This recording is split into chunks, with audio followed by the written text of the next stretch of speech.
महोदयांना specific 2-3 प्रश्न विचारायचे फक्त मला। मूळ प्रश्न की आपल्या शेतकऱ्यांना सावकार का जावं लागतं, सावकाराच्या दारात का जावं लागतं, आपण सावकार केला एक प्रकारे एक अधिकृत परवानगी देत आहे, हा प्रश्न सगळ्यात महत्त्वाचं।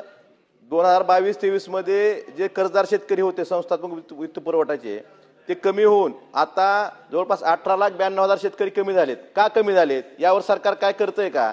कारण शेतकऱ्यांना आजही आपण कितीही भाषणात सांगितलं की सिबिलची अट लावणार नाही, तर सिबिल बघितल्याशिवाय किंवा सिबिल कमी असलं शेतकऱ्यांना वित्त पुरवठा होत नाही।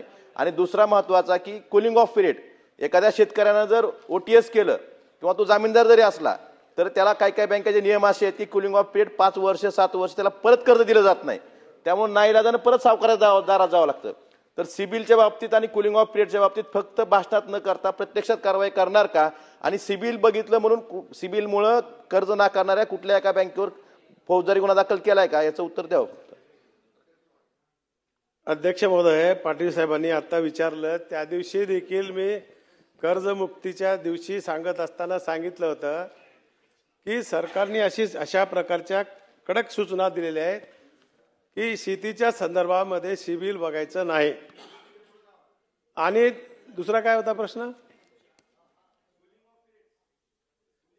कूलिंग ऑफ पिरियड म्हणजे ओटीएसच्या संदर्भात देखील समजून सांगतो तुम्हाला। कूलिंग ऑफ पिरियड सहकार मंत्री महोदय, एखाद्या शेतकऱ्यानं ओटीएस केलं त्याला परत कर्ज देताना तो कूलिंग ऑफ पिरियड बँकेने ठरवला, काही बँकाचा 5 वर्ष आहे, काही बँका 7 वर्ष, त्याला परत कर्ज देत नाहीत 5 वर्ष 7 वर्ष, त्यामुळे त्याला सावकारदारात नाईलाजानं जावं लागतं।